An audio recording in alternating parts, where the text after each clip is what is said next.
생명사랑교회 여러분, 또 전국의 우리 생명사랑교회 유튜브 시청자 여러분, 그리고 성도 여러분, 2월 명랑 책방 시간입니다. 2월 달에 가져온 책은 우리 한국 저자입니다. 문익환 목사님, 저희 교단에 정말 큰 어른이셨고 기장에서 목회하는 모든 목사들은 실제로 존경에 맞지 않는 분입니다. 히브리 민중사라는 책을 가지고 오늘 함께 대화를 나누려고 합니다. 자, 그러면 오늘 모신 함께 얘기 나눈 초대 손님들 각자 자기소개 하겠습니다. 네, 안녕하세요. 저는 생명사랑교회 박힌돌 육성환 목사라고 합니다. 2017년부터 사역을 하고 있어서 부목사 치고는 아주 오래 한 교회에 있는 아직 굴러 들어온 돌이 없어서 제가 박힌돌로서 아주 행복하게 사역을 하고 있습니다. 네, 만나뵙게 돼서 반갑습니다. 가운데 계신 분 또 소개하시죠. 네. 안녕하세요.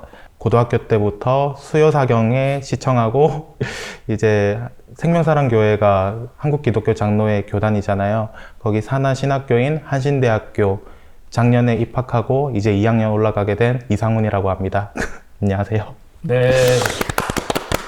제가 수요사경에 찍으면서 언젠가 한번 소개시켜드린 적이 있는데 양반의 도시 안동 분이십니다. 안동에서 고등학생 때부터 저의 수요사경을 열심히 보시고 신학을 해야겠다 마음 먹고 우리 교단의 신학교로 입학하신 이상훈 님입니다. 오늘 마침 그 육성환 목사님 또 우리 상훈 씨 같은 경우는 이제 신학교를 가면 또 다양한 학교가 있는데 두 분 다 구약 학회를 했어요. 그래가지고 이번 책이 히브리 민중사니까 특별히 구약과 관련이 되어서 두 분을 함께 우리 명랑 책방에 이야기 손님으로 모셨습니다. 자, 그러면 이제 본격적으로 좀 이야기를 나눠야 할 텐데요. 일단 두 분께 좀 궁금한 거는 문익환 목사님에 대해서 어떤 인상을 가지고 계신지 어느 정도 아시는지 편하게 얘기해 주시면 좋을 것 같아요. 저는 문익환 목사님에 대한 이미지는 그 1987 영화 있잖아요. 네. 1987 영화 그 박종철 고문치사 사건부터 시작해서 6월 민주항쟁까지 그 이야기를 다룬 그 영화 맨 마지막에 문익환 목사님이 그 이한열 열사 연결식에서 연설을 하시는 그 장면이 있잖아요. 그 장면이 제가 생각하는 문익환 목사님의 모습을 가장 잘 보여주는 그런 모습이 아닌가 생각이 들어요. 그러니까 민주화 운동에 앞장서셔서 또 민중의 고통과 함께 살아가셨던 그런 모습? 그런 모습이 주로 저에게 남아있고 근데 오히려 그 학자로서의 면모는 제가 이 책을 읽기 전까지는 잘 몰랐었어요. 신학교 초반에 문익환 평전을 살짝 본 적이 있긴 있었는데 네. 그 전의 이야기에 대해서는 제가 잘 기억하거나 별로 제 생각에 남아있진 않고 딱 그 민주화 운동하시는 그 모습 네, 그리고 이 책으로 접하는 목사님의 약간의 그 학문 세계 그 정도가 전부인 것 같습니다. 저는. 네, 좋습니다. 우리 상훈 씨는? 저도 육 목사님처럼 그 1987 영화 통해서 처음 알게 됐어요. 그때는 교단이라는 것도 잘 모르는 상태여가지고 이런 목사님이 있다고? 왜냐하면 한국교회는 굉장히 생소하다고 생각했기 때문에 그래서 목사님에 대해서 막 찾아봤었죠. 처음 이미지는 청년 같으셨어요.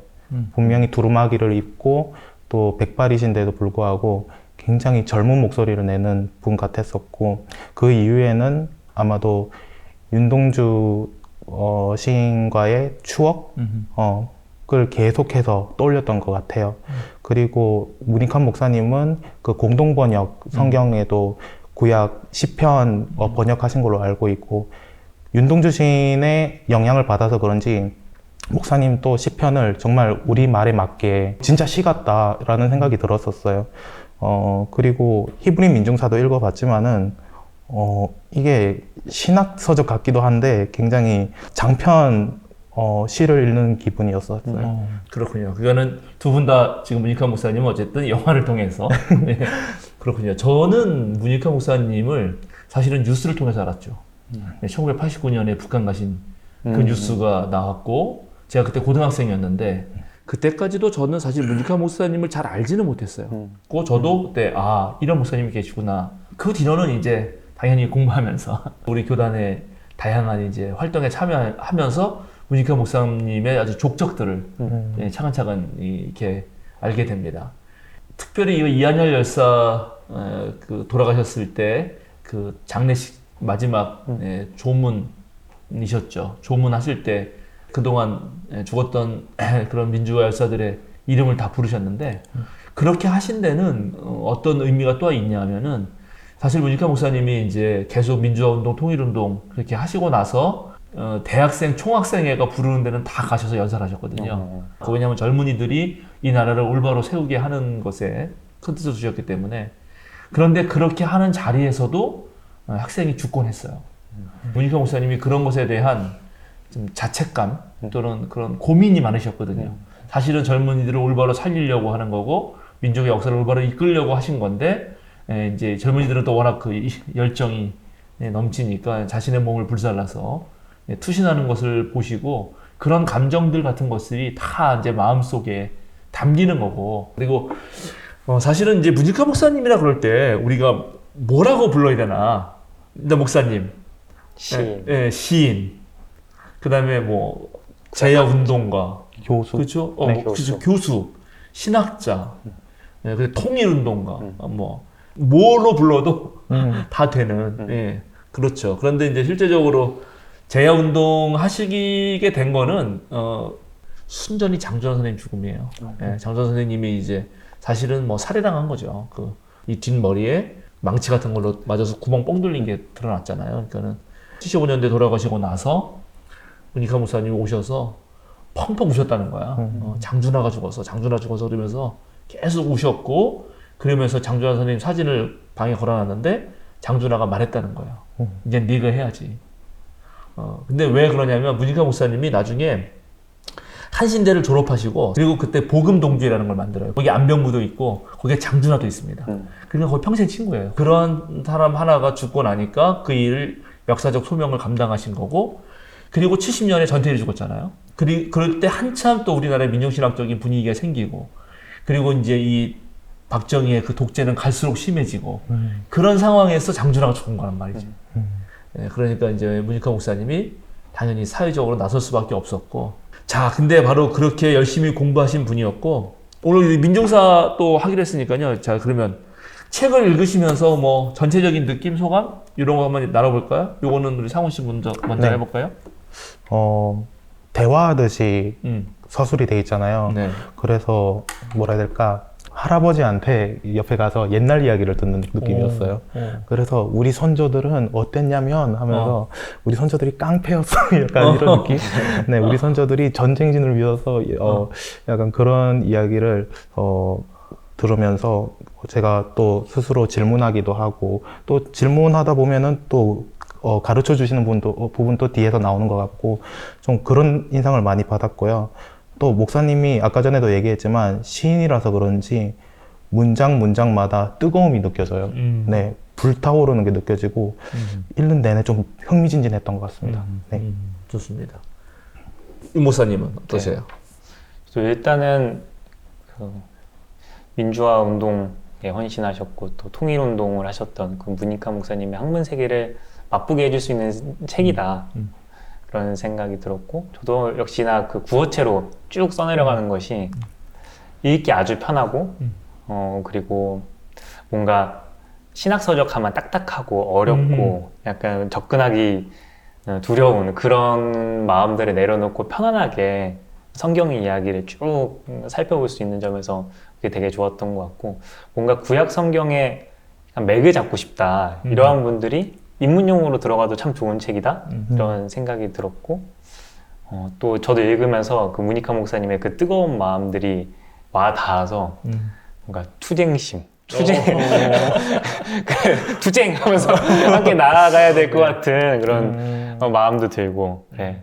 한신 신학에 있는 그 저항 그리고 투쟁 그리고 해방의 이런 뜨거움이 막 이 안에 가득히 느껴져서 그런 것들이 인상적인 책인 것 같습니다. 그렇죠. 네, 실제로 이제 재활동 하시면서 6번 옥고를 치셨고 그 감옥에 있던 기간이 11년이 넘으니까요. 감옥에서 민주화 또 독재와 그리고 반통일 세력과 싸우셨으니까 당연히 읽으면서 이게 느껴졌을 것 같고 저도 그랬어요. 그러니까는 저는 이걸 읽으면서 이게 시부리 민중사라고 여기 이렇게 제목이 되어 있지만 이거는 조선 민중사다. 어떤 면에서는 문익환 민중사다. 그러니까는 문익환 목사님은 그냥 한 개인이기도 하지만 동시에 그 일제시대 때부터 시작해서 명동촌으로 만주로 유랑할 수밖에 없었던 사람의 한 사람으로서 우리 한국 민족을 대표하는 어떤 사람으로서의 민중, 이 삶을 고스란히 다 겪은 느낌이에요. 그러니까는 그 느낌이 아주 강해서 좀 더 우리 구체적으로 들어가 보죠. 그거 읽으시면서 어느 부분에 요 부분 특별히 페이지 같은 거 말씀해 주셨고 인상 깊었다. 아, 요건 조금 의문이 든다. 아니면 요거는 더 깊이 내가 파보고 싶다. 이런 거 있을까요? 25페이지에 보면 25페이지. 네. 그 히브리 민중사를 써내려갈 때 가장 기초적으로 잡고 가야 되는 그런 생각? 이것들을 좀 얘기하시는데 맨 위쪽 부분입니다. 고대 사회에서는 글자로 기록을 남긴다는 것은 지배계층에서만 가능한 일이었기 때문에 기록된 것만을 역사라고 보는 사람은 애당초 반민중적일 수밖에 없습니다. 성서도 예외는 아닙니다. 이스라엘 최고의 역사는 솔로몬 왕궁에서 쓰여집니다. 마지막 문단 좀 보면 중간부터 이제부터 우리는 이스라엘 왕궁사의 폐허를 파헤치며 그 속에 묻혀있던 민중사에 찍혀있는 하나님의 발자국을 돋쳐내는 작업을 시작할 것입니다. 그것은 곧 글을 읽을 줄도 쓸 줄도 모르는 민중의 발바닥 자국을 더듬는 일이기도 합니다. 기본적으로 성서는 그냥 지식인들, 지배계층, 배운 사람들이 쓰는 글이기 때문에 기본적으로는 반민중적일 수밖에 없다 이런 생각을 하시면서 근데 그 안에는 그 야훼 하나님의 신앙, 그러니까 해방을 일으키시는 그 하나님의 신앙을 가지고 있는 사람들의 생각과 또 그 속에서 하나님의 경험하고 또 해방을 경험했던 민중들의 그런 삶의 발자국들이 다 남겨 있으니까 그것들에 하나하나 주목하면서 성경을 읽어 나가면 정말 고통받는 히브리 민중들의 그 민중사를 우리가 발견할 수 있을 것이다. 그 이야기가 우리가 주목해야 될 이야기다. 이러한 관점을 제시해 주시는 것 같아서 이 부분을 잡고 쭉 읽어 나가면 좀 좋지 않을까라는 생각에 첫 부분으로 이 부분을 골랐습니다. 네, 일단 그 정도에서 멈춰서 그 얘기를 좀 더 하면 좋을 것 같은데요.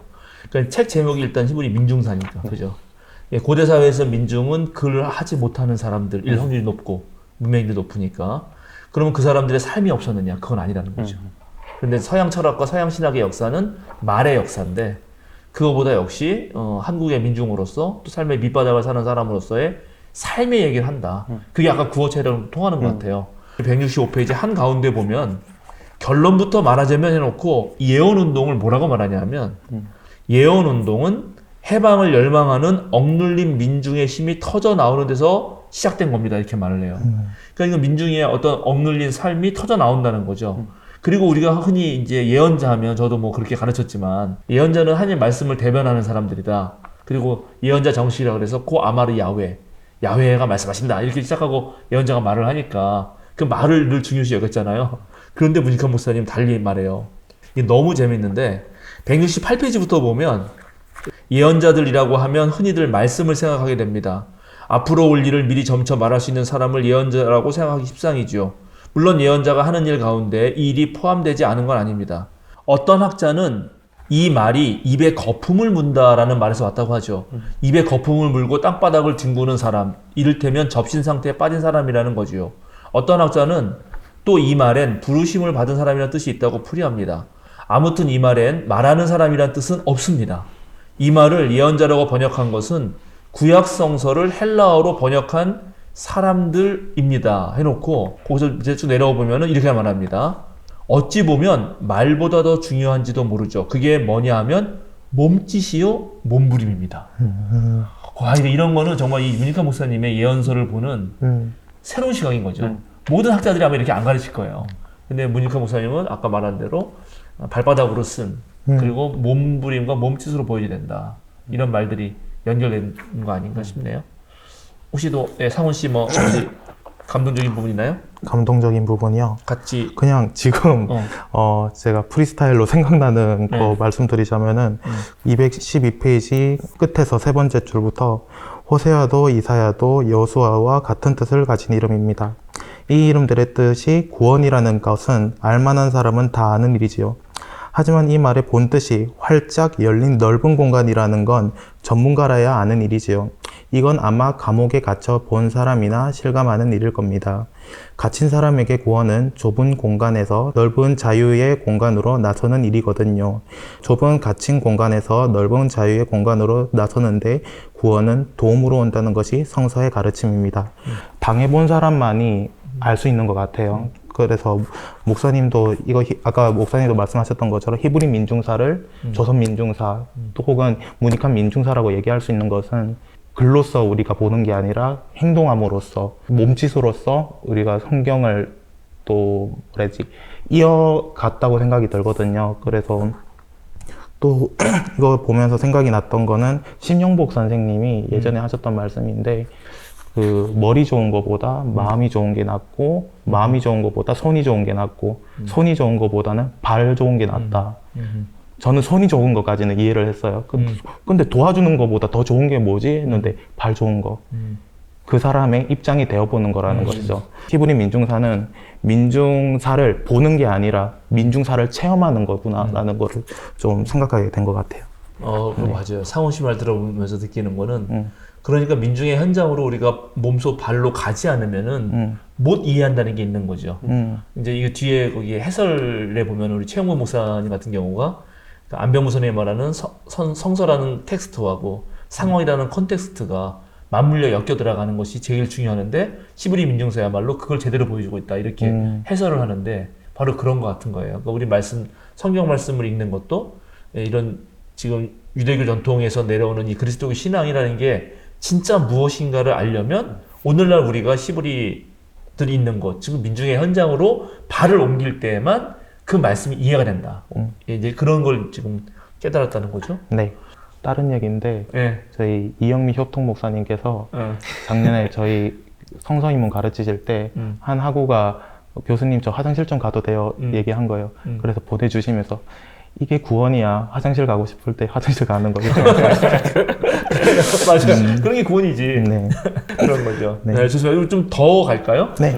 저도 뭐 약간 이제 저는 정말 이 책을 보면 그 이 책을 쓰였을 당시까지 나온 다양한 구약의 신학적인 어떠한 그런 사료나 이런 충분한 공부를 소화한 사람들이 언어라는 걸 알게 돼요. 그러니까 이게 되게 구어체니까 쉬울 것 같지만 막상 읽어보면 예를 들어서 해방전쟁이라고 표현된 곳에서 여호수아가 가나안 땅에 어떻게 갔냐 이런 것도 일반적인 교회에서는 이제 흔히 말하는 전통적으로 또는 정통적이라고 주장하는 정복설 이것에 익숙한 분들은 여기 보면 벌써 농민 히브리 해방군과 농민 형번군과의 연합작전을 펴서 한다 이렇게 이걸 읽으면 이게 뭔 소리지 할 거란 말이죠. 그러니까 이런 식으로 여기 아주 다양한 신학적인 그 깊이가 녹아 있는데 저는 그 중에 몇 가지가 아주 저에게 좀 특이했는데 하나가 123페이지입니다.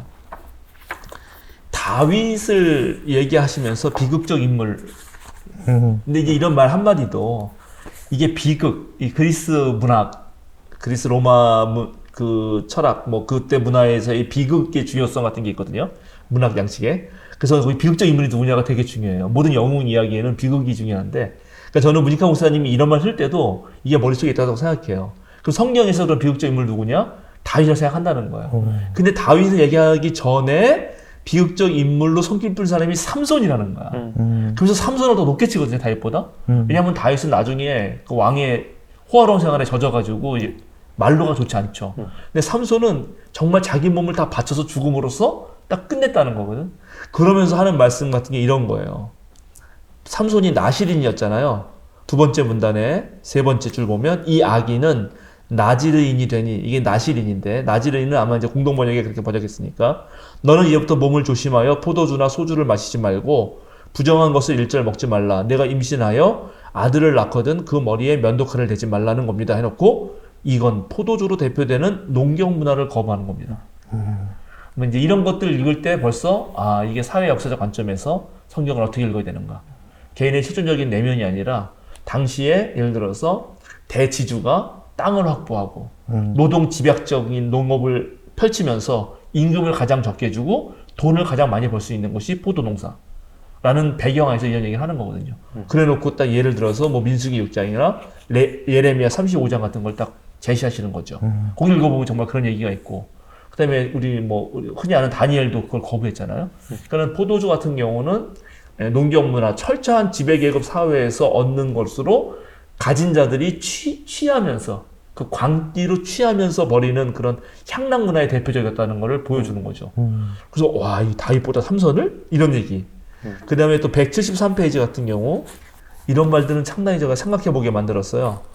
사무엘은 아직도 미완성인 민중해방운동을 밀고 나갈 뿐 아니라 해방된 새민족으로서 민중해방운동의 전통을 지켜나가면서도 지배 세력을 견제해 나갈 세력들을 만들어내는 일이 얼마나 중요하다는 걸 알았던 거죠. 이 같은 통찰력으로 키워낸 것이 바로 예언운동 아닙니까?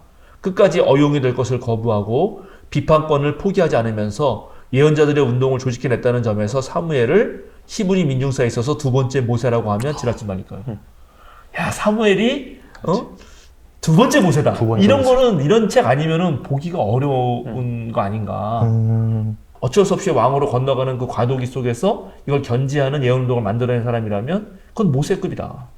이렇게 말하는 것 같은 경우는 나에게는 상당히 신학적으로도 의미가 있는 거 아닌가 다가왔습니다. 네, 저도 함께 나누고 싶은 부분이 또 하나 있는데요. 네. 그러니까 57페이지 중간에서 이제 밑에 문단부터 보면 야훼 하나님을 전쟁의 신이라고 얘기를 하거든요. 야훼는 분명 전쟁 신이었습니다. 거친 들판을 주름 잡는 무법자들의 신이었고 전쟁을 직업으로 살아가는 용병들의 신이었습니다. 그런데 그 전쟁 신이 모세에게 와서 억눌린 노예들의 해방을 위해서 나서는 신으로 변신합니다. 야훼는 여전히 전쟁 신이지만은 약탈과 침략을 일삼는 전쟁 신에서 강대국 에집트의 억압에 깔려 죽어가는 노예들의 해방전쟁에 앞장을 서는 전쟁 신으로 탈바꿈을 하는 것입니다. 이것은 합의로뿐 아니라 인류 사상 새로운 하나님 경험이라고 하겠습니다. 이 부분이 되게 인상적이었는데요. 네.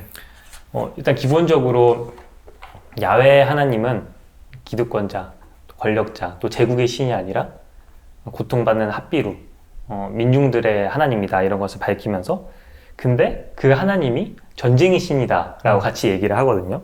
그리고 이 책이 한 300페이지 되니까 그 중간에 딱 자르면 한 150페이지까지는 해방전쟁 1, 해방전쟁 2, 해방전쟁 3 해서 해방전쟁에 대한 이야기를 엄청 많이 가져가세요. 목차가, 예, 네. 그렇죠. 예. 그러니까 해방을 이루시는 하나님에 대해서 그리고 약자의 편이 되시는 하나님에 대해서 엄청 강조를 하고 성경에서 그런 맥락들을 다 뽑아서 서술을 하시는데 거기에서 전쟁을 통해서 그들을 구원하시는 하나님의 이미지에 대해서도 되게 강조해서 이야기를 하시거든요. 그러니까 그런 모습을 보면서 뭔가 그치 전쟁을 통해서 권력자들을 그리고 불의한 권력들을 말살시키시는 그런 통쾌한 정의의 하나님에 대해서 같이 공감도 하고 그래 투쟁을 통해서 뭔가 이뤄낼 수 있는 거야 그런 마음이 듦과 동시에 근데 오늘날 전쟁을 통해서 아니면 폭력을 통해서 이루어내는 어떤 정의 이것이 오늘날의 성숙한 민주시민들에게 공감대를 형성할 수 있을까? 이런 고민이 조금 들었어요. 그러니까 물론 강자가 행하는 폭력과 고통받는 민중들의 저항으로서의 폭력을 같은 선상에 놓고 분명히 볼 수는 없을 거고 그리고 폭력을 행하지 말자고 말하는 사람들의 심리 속에는 약간 피해주지 말고 나도 피해 안 볼래 하는 개인주의적인 그런 면모도 맞아요. 있다고 생각을 해요. 하지만 이 폭력의 문제 이거를 그리스도인이 어떻게 볼까는 좀 중요한 문제이지 않을까 생각이 들어서 목사님께 한번 질문을 하고 싶었어요. 제가 대답하기 전에 상훈 씨는 어떻게 생각해요? 저요? 지금 여기 계속 맞아요. 여기 해방전쟁이라고 네, 네. 표현하시고 네. 뭐 그 노골적으로 밝히거든요. 야훼는 기본적으로 전쟁신이었다는 것도 밝히고 만군의 주라고 하는 표현에서도 그죠. 예, 그렇고 당연히 다윗이 야훼 하나님 섬기면서 그 왕으로 등록한 것도 사울은 천천히요 다윗은 만만이다. 그러니까는 일단은 아까 말씀드렸던 것처럼 억압받는 사람의 입장에서는 해방감을 느꼈을 것 같아요. 그게 일단은 남이 죽든지 말든지 일단은 나는 사는 거잖아요. 내가 지금 피해를 받고 있는 입장에서 상대편의 뭐 가족이 죽든지 이런 거는 사실 생각을 잘 안 할 것 같기는 해요. 그래서 저는 한편으로는 좀 이거 읽으면서 왜냐면 그 전에 일반적인 교회에서 보수적인 교회에서는 여기에 대해서 잘 안 가르쳐 주니까요. 마치 뭐 영적 전쟁으로 보라든지 이런 말을 많이 하잖아요. 근데 문익환 목사님 같은 경우에는 이거는 영적 전쟁이면서도 동시에 물질적 전쟁이다. 생기가 들어가 있는 거니까요. 일단은 지금의 우리 민주시민의 관점에서 봤을 때는 분명한 것은 평화로 봐야 되는 게 맞는 것 같고 생명 중심으로 봐야 되는 거는 맞는 것 같고 그래서 성서를 좀 비판해야 되는 부분이 있는 것 같긴 합니다. 네. 네, 좋습니다. 저도 그 두 분의 말씀 들으면서도 그렇고 고민이 되죠. 그러니까 이렇게 나눠봐야 될 것 같아요. 일단은 이제 뭐 두 분도 잘 아시겠지만 우리 성서를 읽을 때 흔히 많이 얘기하는 사후 예언, 예언의 형식을 띄었지만 사실은 일이 벌어진 이후에 다 상황을 보고 나서 그걸 다시 반성하지만 그것이 기록될 때는 마치 미래를 말하는 것처럼 쓰는 형식이 있는 거죠. 문학 형식이 있는 거죠. 그런데 이제 뭐 히브리 민중사도 그렇고 우리의 삶도 그렇고 우리 모두가 추구하는 거고 의도하는 거고 지향하는 것은 궁극적인 평화죠. 적극적인 평화고 싸움을 하는 것보다는 차라리 싸움 자체가 안 일어나는 게 좋다는 것이 그게 제일 좋은 평화이죠. 싸워서 이기는 것보다 더 좋은 승리는 아예 싸움 자체를 안 만드는 것이다. 이게 모든 사람이 다 알고 있는 것이죠. 그런데 놀랍게 인류는 전쟁을 해왔고 역사적으로 엄청 많은 전쟁 속에서 늘 휘둘려 온 거죠. 그런 상황에 자기가 내던져졌을 때, 즉 현실적으로 내던져졌을 때 이 전쟁의 성격을 규명하고 우리가 이것을 어떻게 이해해야 되느냐 하는 문제와 좀 연결되는 것 같아요. 문익환 목사님 자신이 일제시대에 태어나셨잖아요. 그때 한참 일본 제국주의라고 하는 엄청난 강대국의 세력 아에서 핍박받는 백성으로 사신 거고, 그 다음에 실제로 아주 안타까운 남북전쟁의 한 복판에 계셨던 거고, 이러니까 이미 벌어진 전쟁이었다는 것을 상정하고 얘기를 하시는 것 같은 거예요. 이미 벌어진 전쟁에서는 이게 그러면 어느 게 더 정의로운 전쟁인가, 그리고 이것을 위해서 우리는 어떻게 해야 되는가. 이게 이제 무척 복잡한 거죠. 왜 이런 문제가 또 있냐면, 알다시피 안중근 의사가 이토 히로부미를 쏴 죽이잖아요. 그럼 이럴 때 이 폭력을, 그래서 지금도 뭐 안중근을 테러리스트라고 부르는 사람들도 있지 않습니까? 그런데 안중근 의사가 바로 이 총 쏘는 연습을 한 곳이 문익환 목사님 살던 명동촌이란 말이에요. 그런 한복판에서 하시는 얘기다. 그래서 현실적으로 그런 일이 벌어졌을 때는 과연 어느 쪽이 진정한 해방인가. 이거를 정확하게 인식하고 그것을 잘 분별하는 게 더 중요하겠다. 그러나 궁극적으로 우리가 지향하고 추구해야 될 거. 이건 당연히 평화신학입니다. 그래서 이 책 자체로 아주 의미가 있지만 이 책이 담고 있던 시대의 문제의식하고 지금의 문제의식은 또 달라진 부분이 있어서 그리스도인은 가능한 끝까지 평화를 위해 싸워야 되는 게 맞죠. 그리고 끝까지 생명을 추구해야 되는 게 맞다. 제가 조금 이제 이 책을 아까 문익환 민중사 또는 이제 민중의 한 명으로서의 문익환의 역사이면서 히브리 민중사라고 느껴진 거는 이 글을 읽을 때도 그렇고 저도 우리 민족을 생각할수록 문익환 목사님 살았던 1918년 또는 이제 19세기 말부터 20세기 전체 한국 현대사를 보면 완전히 이 민중들의 삶하고 거의 비슷하거든요. 이 서구 열강이 17세기부터 동아시아로 밀려 들어왔고 이제 이 아시아, 동아시아부터 남아시아 뭐 전체가 서구 열강의 제국주의 안에 묶이는데 거기에 일찍 놓던 일본이 제국주의 반열에 올라가고 그 제국주의 밑에서 우리나라는 35년간 또 중국도 엄청난 핍박을 받았잖아요. 그 가운데서 자기 땅을 잃고 새로운 땅으로 갈 수밖에 없었던 그 사람의 이야기라면은 당연히 거기서 얼마나 해방을 외쳤고 독립군들이 일제와 싸우는 전쟁, 그건 해방전쟁이죠. 이제 그런 시대를 산 거죠, 우리가. 그런 극단의 시대를 산 거고 한국전쟁도 이쪽 남한 정부는 사실은 저 소련의 그 공산주의 이데올로기와 이쪽 남한과 미국을 중심으로 하는 그런 자유민주주의 이데올로기 싸움에서 우리가 공산화될 수 없다라는 생각을 가지고 전쟁을 하는 것이지만 북한은 남아봤더니 이승만이 친일 정책을 쓰면서 전부 다 뭐 전부 강요도 그렇고 군인들도 다 친일파 무리네. 그래서 저기는 아직도 일본 제국주의에 신음하고 있는 데네. 그래서 저쪽 남한에서 남조선 인민들을 해방시켜야 된다. 이런 생각, 이런 명분, 속말은 모르지만 명분은 그랬단 말이죠. 근데 이게 가만히 보면 이 동아시아 또 전 세계의 시대적 흐름, 즉 제국주의 시대에서 극단의 시대로 가는, 에릭 홉스봄이라고 하는 역사학자의 말입니다. 그런 시대에서, 제국의 시대에서 극단의 시대로 변하는 과정에서 동아시아에서 발생한 예, 동아시아 30년 전쟁이라고 도올 김영선님이 말씀하시는데 그 전쟁의 맨 끄트머리에 우리나라가 고스란히 당한 거예요. 그러니까 그 한계 속에서 문익환 목사님은 이 책을 쓰고 있다는 거죠. 근데 지금 우리가 처한 상황은 우리가 이제 그것만큼 강력하게 지금 기후재앙이라고 하는 또는 AI의 이런 4차 산업혁명이라고 하는 완전 다른 세계의 일들이 벌어지니까 이 상황에서 또다시 말하는 우리의 해방, 평화, 생명 이거는 또 우리가 고민해야 될 것 같아요. 예, 그거는 상당히 의미 있는 지적이고 우리 책을 읽을 때 뭐 무조건 받아들이는 것만 능사는 아니죠. 좋습니다. 예, 혹시 또 뭐 상훈 씨도 저는 인상 깊었던 게 네. 불에 대한 이미지요. 불. 네. 몇 페이지? 일단 40페이지요. 네. 40페이지 마지막 문단에 야외 말고도 핫비룬 노예들의 신이 많이 있었을 것입니다. 아니 분명 많이 있었습니다. 그런데 그 어느 신도 모세 앞에서 꺼지지 않는 불길로 타오르지 않았습니다. 야훼처럼 가슴 뜨거운 신은 없었습니다. 나에게는 내 백성이 에집트에서 고생하는 꼴이 똑똑히 보이고 억눌려 괴로워 울부짖는 소리가 쟁쟁하게 들려온다. 그것들이 얼마나 고생하는지 나는 너무나 잘 알고 있다. 꺼지지 않는 불길로 타오르는 그의 가슴은 아픔이었습니다. 그것은 억압자들을 향해서 치솟는 분노였고 그들을 쳐부수고 당신의 백성을 건져내고야 말겠다는 단호한 결의의 표명이었습니다. 이거 보면서 그 이집트 왕자라고 그 네. 예전에 애니메이션 영화가 있잖아요. 그때는 이제 떨기나무에서 나오는 불길이 굉장히 그냥 신비로운 느낌만 많이 들었어요. 그냥 신이니까 약간 신성을 강조하기 위한 그런 장치겠구나 생각을 했는데 이거를 읽으니까 분노라잖아요. 그 불길이라는 게.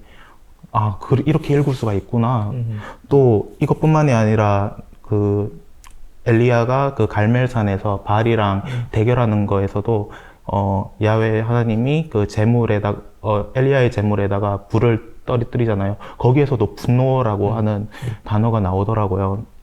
또 생각해 보니까 문익환 목사님이 쓰셨던 찬송가 중에 길이 꺼지지 않는 인류의 횃불 되어 타거라. 그렇죠. 네. 3절. 네. 3절을 문익환 목사님 쓰셨죠. 네. 이거를 읽으면서 전태일이 분신 자살했을 때 그 불, 또 야훼의 분노였고 민중에 대한 아픔이었구나라는 생각이 들고 또 우리 촛불 시민들이 들고 있는 촛불도 야훼의 분노구나 하는 생각이 좀 저한테는 약간 충격적으로 다가오더라고요. 네. 아, 이거 좋습니다. 사실은 이 가시떨기 체험은 그 스네라고 하는 게 이제 가시떨기죠. 그리고 광야에서 자연 발화되어서 한순간에 없어지고 마는 아주 나약한 존재이죠. 그리고 그렇게 자연 발화시키는 것은 태양인데, 예, 바로 그 이집트가 섬기던 신 중에 하나가 태양신 라였죠. 그러니까는 미디안 광야에서 그렇게 자연 발화하던 거를 늘 보던 모세가, 아니, 이 가시떨기처럼 나약한 존재를 태워 없애는 불이 아니라 이거를 보호하는 열정 넘치는 불도 있구나. 그런 의미가 있는 것 같고. 자, 이제 좀 뭐 시간이 이제 많이 지나서 슬슬 마쳐야 될 것 같은데 하고 싶은 말 아니면 최후 소감 뭐 그런 얘기 하면 좋을 것 같습니다. 일단은 너무 긴장이 돼서 미리 좀 목사님들처럼 좀 준비를 해서 올 걸 약간 그런 후회감도 들고 그런데 너무 좋았던 것 같습니다. 제가 한신에 또 오게 된 게 첫 번째는 이제 한문덕 목사님이 있었고 돌아가신 분들 중에 한 분을 뽑자면 문익환 목사님이거든요. 그분의 젊은 목소리, 그분의 정말 민중을 향한 뜨거운 열정을 보면서 나도 저런 목회자가 돼야지 하면서 한신에 좀 들어온 것 같아요. 또 반성이 들었던 거는 내가 정말로 성경을 잘 안 읽는구나라는 생각이 들었어요. 책 읽으면서 처음 보는 것 같은 내용들도 좀 있었던 것 같고 그래서 성경을 좀 많이 읽어가야겠다. 그리고 히브리 민중사가 고전이잖아요. 네. 이 고전인 이유는 지금 또 여전히 문익환 목사님께서 지적하시는 부분이 지금 우리 사회에서 지금 우리가 살아가고 있는 이 땅에서도 여전히 일어나기 때문이라고 생각을 하고 또 히브리 민중사 이전에 성서 역시 우리가 살아가고 있는 삶의 이야기이기 때문에 고전으로서 우리 그리스도인들 뿐만이 아니라 비그리스도인들도 읽을 수 있도록 많이 노력해야겠다라는 다짐을 한 것 같습니다. 좋습니다. 유 목사님도 한 말씀 해주세요. 네. 저도 히브리 민중사 읽으면서 반성했던 부분은 그러니까 저는 이렇게 성경을 읽지 못했던 것, 음.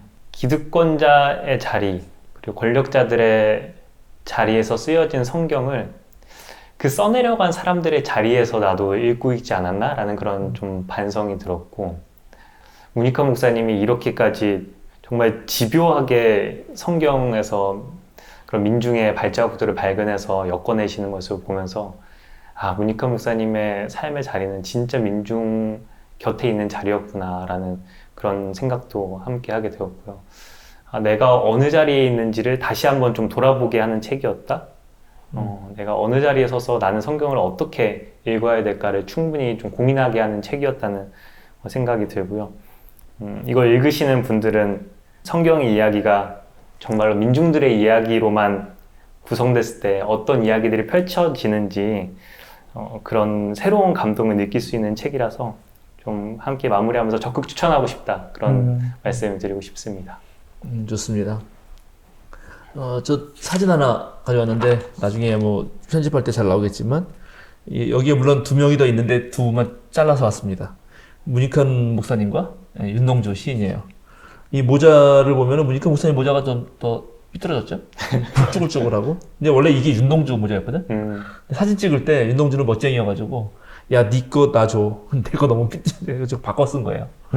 이 두 분의 친구의 이 애띤 젊은 이런 분들이 꿈꿨던 세상, 이런 분들이 살아있던 어떤 어려운 세상도 같이 저는 떠올랐고요. 그리고 좀 얘기하고 싶은 거는 이 히브리 민중사가 안타깝게 완결판 느낌이 안 들잖아요. 예레미야에서 예레미야 1 해놓고 끝나요. 근데 그걸 어떻게 봐야 되는가, 그리고 더 뒤에 있으면 좋겠다 생각도 드는데, 오히려 이 전체 책의 그 역사를 보면은 지배 세력과 거기서 밑에서 분출해온 그런 저항 세력의 이야기로 마무리되는 거 아닌가. 결국 그 뒤에 이제 지혜문화 이런 걸 더 다뤄주면 좋은데, 오히려 지혜는 사실은 인간이 살아가는데 좋은 것이지만 그거는 어떤 면에서는 배부른 자의 소리 아닌가. 그러니까 민중신학이라고 하는 거는 끝까지 아무리 세상이 잘 살게 되고 오늘날 민중이 없다 뭐 이런 얘기를 많이 하는데 여전히 고달픈 사람들의 목소리를 끝까지 대변해야 되는 거 아닌가? 오히려 그런 면에서 여기서 끝나는 게 맞지 않았나. 문익환 목사님이 이 책 139페이지에 보면 솔로몬을 지혜의 광신자, 하나님의 그걸 듣는 마음을 통해서 지혜 주셨는데 지혜의 광신자가 돼가지고 나중에 그렇게 망했다 이렇게 말하거든요. 지혜는 추구에 대해 마땅한 것이지만, 그러나 정말 밑바닥에서 삶의 어려움을 겪는 사람들에게 우리가 어떻게 접근할 것인가가 중요하고요. 현대 성서 신학자들은 성서를 하나로 꿰뚫는 통일적 주제가 있냐고 질문할 때 없다고 말합니다. 없어요. 너무 다양하기 때문에. 오히려 그게 장점인 거죠. 그러나 그럼에도 불구하고 성서를 전체적으로 우리가 읽고 싶은 우리의 마음 속에서는 어떤 역사철학적 관점, 종교철학적 하나의 관점이 필요한데, 그럴 때 우리 문익환 목사님이 가지고 있는 이 히브리 민중사라고 하는 이 민중의 관점에서 성서를 다시 읽어보는 훈련은 상당히 유효하다. 오늘도. 그래서 역시 이거는 우리 신학생이면 무조건 읽어야 되고, 일반 교인들도 기존의 대형교회에서 그죠? 약간 좀 안락하게 편하게 또 약간 어떤 면에서는 지배자의 관점을 공유하면서 거기에서 행복을 누렸던 사람들에게 실제로 경종이 될 것이다. 네, 그렇게 말씀드리고 싶네요. 네, 오늘 여기서 마쳐보려고 합니다. 히브리 민중사 여러분 꼭 한번 읽어보시고, 얼마든지 다양한 관점에서 성서를 다양하게 읽을 수 있습니다. 그러나 그 중에 또 다른 하나의 관점으로서 실제로 삶과 역사 그리고 신앙이 절대 괴일되지 않았던 우리 문익환 목사님의 이 책을 추천드리고, 더불어서 문익환 목사님의 평전, 우리 김영수 선생님이 쓰신 아주 좋은 평전이 있고요. 문익환 목사님 전집도 있습니다. 그리고 문익환 목사님 동생인 문동환 목사님의 떠돌이, 이 제목이 약간 떠돌이 그다음에 뭔데 하여튼간, 그 다음에 문익환 목사님 아버님이신 문재린 김신묵 여사의 또 그 아주 훌륭한 또 책도 있습니다. 그런 책들을 더불어서 읽으시면 정말 우리들의 선배들의 믿음이 얼마나 깊고 넓었는지를 새롭게 깨닫게 되실 거라고 믿고, 자, 2월달은 이렇게 마치고요. 3월달은 이제 신약성서에 대한 것을 하겠습니다. 또 그때 여러분 모두 찾아뵙겠습니다. 같이 인사할까요? 여러분 다음 달에 또 만나요.